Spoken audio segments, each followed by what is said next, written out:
बहुत पुराने समय की बात है। मद्र देश के राजा अश्वपति ने वर्षों तक कठोर तप किया। उनकी तपस्या से प्रसन्न होकर देवताओं ने उन्हें एक कन्या का वरदान दिया। उस कन्या का नाम था सावित्री। सावित्री केवल सुंदर ही नहीं बल्कि बुद्धि, धर्म और तेज से भी परिपूर्ण थी। जब वह विवाह योग्य हुई तो उसका तेज इतना प्रखर था कि कोई भी राजकुमार उसे वरने का साहस नहीं कर सका। तब राजा अश्वपति ने परंपराओं की सीमा तोड़ते हुए अपनी पुत्री को स्वयं अपना जीवन साथी चुनने की स्वतंत्रता दी। राजमहलों का वैभव त्याग कर सावित्री यात्रा पर निकली। वनों, आश्रमों और पथरीले मार्गों से गुजरते हुए अंततः वह शाल्वन पहुंची। वही उसने सत्यवान को देखा, एक सरल पराक्रमी युवक जो अपने अंधे पिता द्युमत्सेन के साथ वनवास में जीवन यापन कर रहा था। सत्यवान के पास न राज्य था न धन। उसके पास था तो केवल धर्म, सेवा और सच्चाई। सावित्री का मन वहीं स्थिर हो गया, जैसे आत्मा ने आत्मा को पहचान लिया हो। जब सावित्री यह निर्णय लेकर लौटी तो सभा में महर्षि नारद उपस्थित थे। उन्होंने सावित्री के चुनाव की प्रशंसा की, पर साथ ही एक कठोर सत्य भी कहा, सत्यवान की आयु केवल 1 वर्ष शेष है। राजा अश्वपति का हृदय कांप उठा, लेकिन सावित्री अडिग रही। उसने शांत स्वर में कहा, हृदय एक ही बार वर चुनता है। जीवन हो या मृत्यु, मेरा वरन सत्यवान ही है।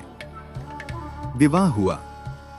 सावित्री ने रेशमी वस्त्र उतार दिए और वनवास का कठिन जीवन अपनाया। उसने उस कुटिया को अपना घर एक माना, जहां वैभव नहीं केवल प्रेम था। समय बीतता गया।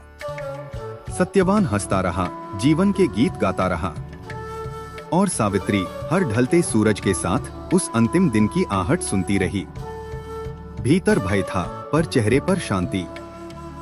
और फिर वह दिन आ ही गया। सावित्री सत्यवान के साथ वन गई। लकड़ियां काटते हुए अचानक सत्यवान के सिर में असहनीय पीड़ा उठी। वह लड़खड़ाया और धरती पर गिर पड़ा। सावित्री ने गिरते हुए पति को अपनी गोद में थाम लिया। वन मौन हो गया। पक्षी चुप हो गए।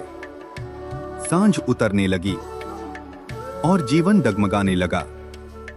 तभी धर्मराज यम प्रकट हुए, अचल, निष्पक्ष, निर्विकार। वे सत्यवान के प्राण लेकर दक्षिण दिशा की ओर बढ़ चले।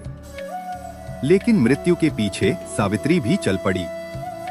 यम ने उसे लौटने को कहा, पर सावित्री ने धर्म, कर्तव्य और नारी के पतिव्रत पर ऐसे तर्क रखे कि स्वयं मृत्यु के देवता ठिठक गए।